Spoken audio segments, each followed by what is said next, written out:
Lord, आइए एक वचन को हम निकालते हैं रोमियो का 12वां अध्याय उसका दूसरा वचन। यहाँ पे ऐसा लिखा हुआ है, इस संसार के सदृश ना बनो, परंतु तुम्हारे मन के नए हो जाने से तुम्हारा चाल चलन भी बदलता जाए, जिससे तुम परमेश्वर की भली और भावती और सिद्ध इच्छा अनुभव से मालूम करते रहो।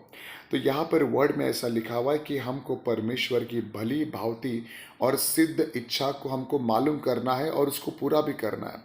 लेकिन हम इस बात को देखते कि हम कई बार परमेश्वर की इच्छा को पूरा अपना जीवन में नहीं कर पाते, क्योंकि हम अपनी चीज़ों में उलझे हुए होते हैं कि हम प्रभु की इच्छा को पूरा नहीं कर पाते। लेकिन अगर हमको प्रभु की इच्छा को पूरा करना है तो हमारा चाल चलन को सबसे पहला चेंज होना ज़रूरी है। और बाइबल कहता है कि अगर हमारा चाल चलन चेंज होना है तो उसके लिए हमारा माइंड, हमारा मन चेंज होना बहुत ज़रूरी है। इंग्लिश बाइबल में माइंड को, यहाँ पे मन को माइंड बोला गया इंग्लिश बाइबल में। तो प्रभु चाहता है कि हमारा माइंड जो है वो चेंज होना बहुत ज़रूरी है। अगर हमारा दिमाग पुराना रहेगा, हमारे दिमाग में अभी भी पुराने विचार ही रहेंगे, तो हम अपने जीवन में नएपन को कई बार देख भी नहीं पाएंगे। परमेश्वर चाहता है कि हमारा दिमाग रोज़ का नया हो जाना चाहिए।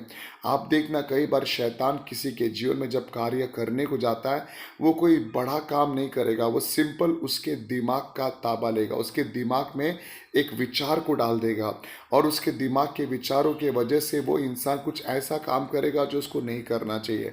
शैतान इंसानों के दिमाग में बात करता है, उसके दिमाग को भटका देता है।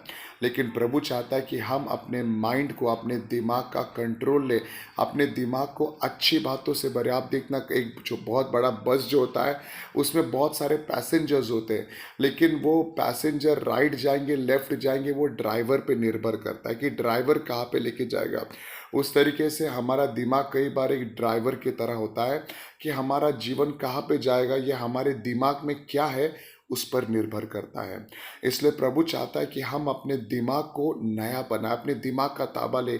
ये ना सोचे कि मैंने स्कूल पढ़ लिया, अब मुझे और दिमाग में कुछ चीज़ों की भरने की ज़रूरत नहीं है। ऐसा नहीं है। हमको प्रतिदिन परमेश्वर के वचन को पढ़ना है, उसके प्रचारों को सुनना है, परमेश्वर के वर्ड को मेडिटेट करना है। अपने माइंड को इतना स्ट्रांग बनाना है कि हमारा माइंड जो है परमेश्वर की बातों से भरा हुआ रहे और शैतान का कोई भी झूठ हमारे दिमाग में कभी भी कार्य न करने पाए। इसलिए जो बाइबल आज प्रभु ने हमको दिया, अगर हम उसको पढ़ेंगे, उस पर मेडिटेट करेंगे, अपने दिमाग को प्रतिदिन नया बनाएंगे, हमारा चाल चलन भी ऑटोमेटिक चेंज हो जाएगा और हम परमेश्वर की इच्छाओं को पूरा कर पाएंगे। Praise the Lord. प्रभु आपको आशीष करे।